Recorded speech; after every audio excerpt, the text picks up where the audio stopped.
Բաղդասարյան, այսօր էլ Սարգիս Խանդանյանը անդրադառնալով հայոց ցեղասպանության ընդունման ճանաչման միջազգային ճանաչման թեմային, Նիկոլ Փաշինյանի լեզվով խոսեց այդ թեման այլ պետությունների կողմից զենքայնացնելու, իրենց օգտին օգտագործելու եւ փաստացի այս համատեքստում ներկայացրեց, որ պետությունները ոչ թե Հայաստանի Հանրապետության համար են դա անում, այլ իրենց հավատարմությունն են ՄԱԿ-ին ներկայացնում եւ ցույց են տալիս, թե իրենք որքանով են ժողովրդավար եւ որքանով են ընդհանրապես դատապարտում մարդկության դեմ այդպիսի հանցագործությունները։ Գիտեք, պարզ մարդկային ճշմարտությունները, իրողությունները մեր ժողովրդի հետ կապված այնքան այլևս անօգուտ է սրանց բացատրել, որովհետեւ գիտելիքի պակասն է կամ ընդհանրապես իրենց քաղաքականությունը արդարացնելու համար ամենաաբսուրդային մեկնաբանությունների տիրույթ են հայտնվում։ Հայոց ցեղասպանության միջազգային ճանաչումը եղել է մեր ժողովրդի ամբողջ ընթացքում գործունեության հիմքերից մեկը։ Ի վերջո պետք է գիտակցենք, որ միայն Հայաստանի Հանրապետության իրենց պատկերացրած հպարտ քաղաքացիներով չի, որ արծարծում է հայոց ցեղասպանությունը, եւ ամբողջական հայությունը հայկական սփյուռքի իրավունքների հարց է, արդարության վերատիրացման հարց է։ Միաժամանակ իշխանությունները այն չկմեղանքը, թե ամեն երկիր շահով է առաջնորդում, այդ տրամաբանության շրջանակներում Հայաստանի Հանրապետությունը որևէ բան միջպետական հարաբերություն չպետք է հաստատի, քանի որ ցանկացած պետություն որևէ համագործակցություն Հայաստանի հետ իրականացնում է հաշվի առնելով նաև իր շահերը, որը նաև ձեռնտու է լինում Հայաստանի Հանրապետությանը։ Իսկ հայոց ցեղասպանության միջազգային ճանաչումը իրականում դա միայն հայ ժողովրդինը չէ, Հայաստանի Հանրապետությանը չէ։ Դա համամարտկային խնդիր է, որովհետև 20-րդ դարի առաջին ցեղասպանություն, որի ուսումնասիրությունը նաև հիմք է դրել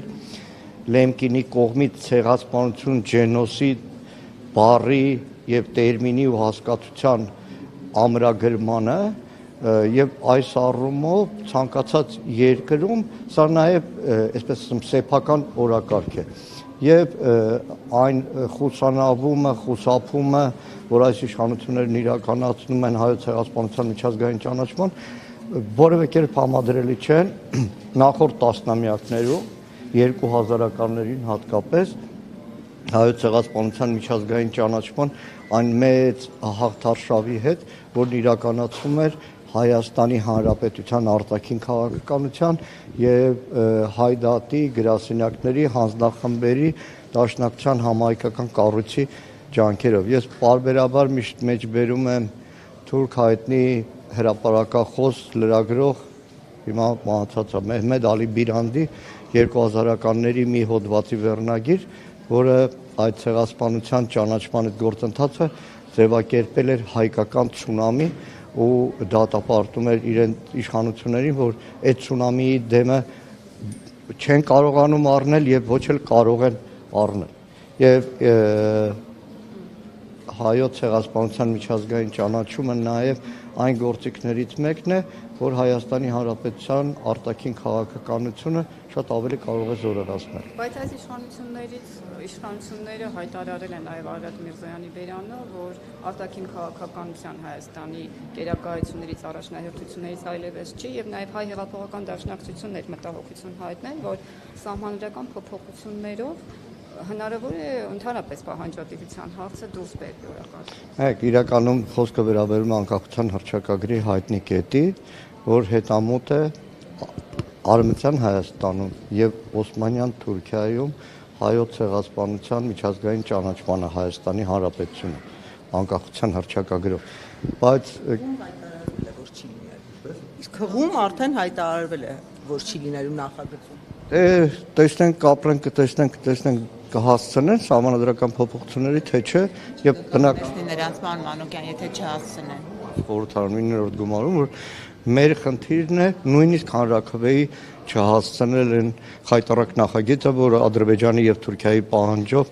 ձևակերպել են այս իշխանությունները։ Չեն հասցնել, ինչի կկանգնեցնի նրանց, որ չեն հասցնեն, ով կկանգնեցնի կամ ովքեր կկանգնեն։ Սկսած առաջին փուլից, որ խորհրդարանում չունեն սահմանադրական մեծամասնություն եւ որևէ գործիքական չունեն,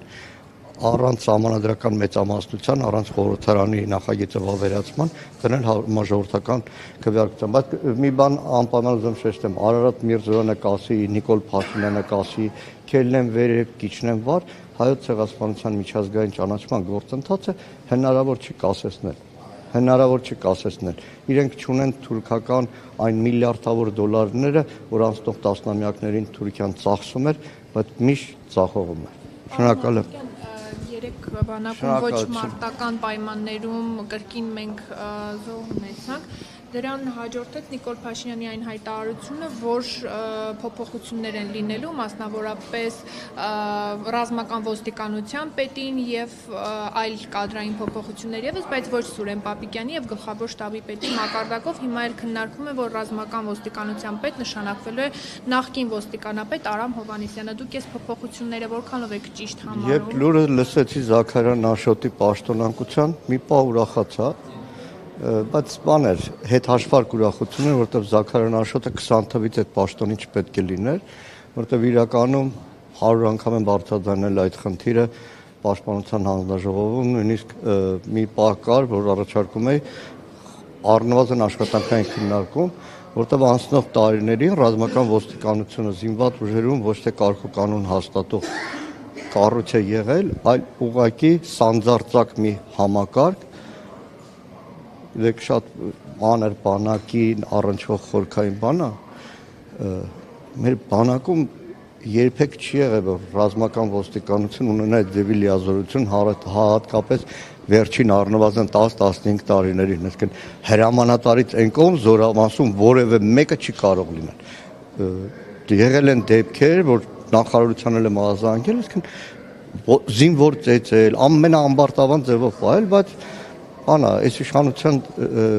պարագայում այսպես է, էլի, ասում եմ, մինչև չտեսնես վերջինը, չես հիշի առաջինը։ Հիմա Փաշինյանի աշխատաձևն է, էլի, այսինքն մարդկանց հանել, բայց կողքից չհեռացնել, կգա մի օր կնշանակենք պաշտոնի, բայց դա հարցի լուծումը չի։ Զինված ուժերում հարցի լուծումը դա չի։ Ինքը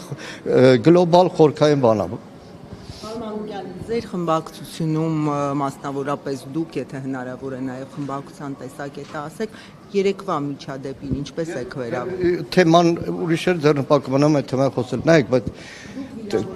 որևէ արտահայտություն նկատել եք։ Ամբիոնից ամեն ինչ է կարելի ասել։ Խորհրդարանի ամբիոնից ամեն ինչ կարելի է, այսինքն այսօր գաղութ չի,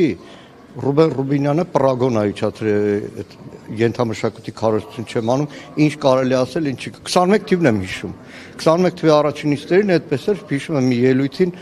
պետք է Հայկ Կոնջերանին անդրադառնալ, Ալեն Սիմոնյանին ասացի, պարոն Սիմոնյան, քավորին ուրանալը քաղաքական կատեգորիա է թե չէ, մի պահ մտածել էր, թե իր մասին եմ ասում։ Շնորհակալություն։